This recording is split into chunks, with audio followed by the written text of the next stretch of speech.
Bismillah walhamdulillah wassalatu wassalam ala rasulillah. Continuing in volume 2 of Riyad Saleheen, book number 17, the book of the prohibited action, chapter 282, prohibition of chastisement with fire. Narrated Abu Huraira radiyallahu anhu that Allah's Messenger sallallahu alaihi wasallam sent us on an expedition and said to us, if you find so and so, he named two persons from the Quraysh, commit them to the fire. When we were on the verge of departure, he said to us, I ordered you to burn so and so, but it is Allah alone who punishes with the fire. So if you find them, put them to death. Al-Bukhari. The Prophet ﷺ has clearly stated that no one is to be burnt in any case, not even an enemy. Narrated Ibn Masud radiyallahu anhu that we were with Allah's Messenger ﷺ on a journey when he drew apart to relieve himself. In his absence, we saw a red bird which had two young ones with it. We caught them, and the red mother bird came beating the earth with its wings.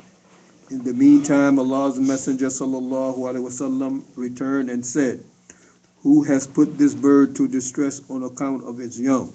Return them to her. He ﷺ also noticed a mound of ants which we had burnt up. He asked, who has set fire to this? We replied, we have done so. He ﷺ said, none can chastise with fire except the Lord of the fire. Abi Dawood. To catch nestlings of a bird and torment them, or to burn the holes of insects along with its inhabitants is forbidden. One can, however, burn their vacant holes. If somebody has burnt a person to death, it is not permissible to kill him in return by burning. If the heirs of the victim want to kill him in the same way under al-qisas, the law of equality and punishment, they can do so. Otherwise, he has to be put to the sword.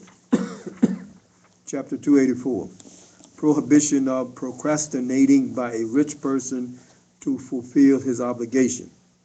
Allah the Exalted says in Surah An-Nisa, verse number 58, of which the meaning is, verily Allah commands that you should render back the trust to those to whom they are due. In Surah Al-Baqarah, verse 283, the meaning, then if one of you entrusts the other, let the one who is entrusted discharge his trust faithfully. Narrated Abu Huraira radiyallahu anhu that Allah's Messenger sallallahu alaihi wasallam said, it is an act of oppression on the part of a person to procrastinate in fulfilling his obligation.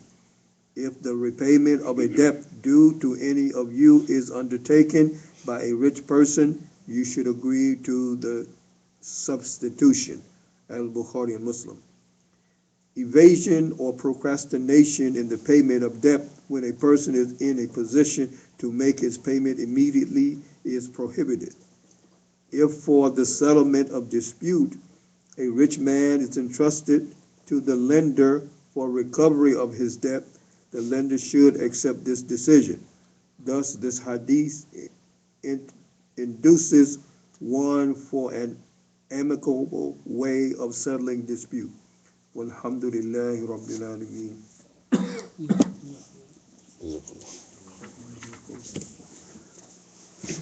Assalamu alaikum.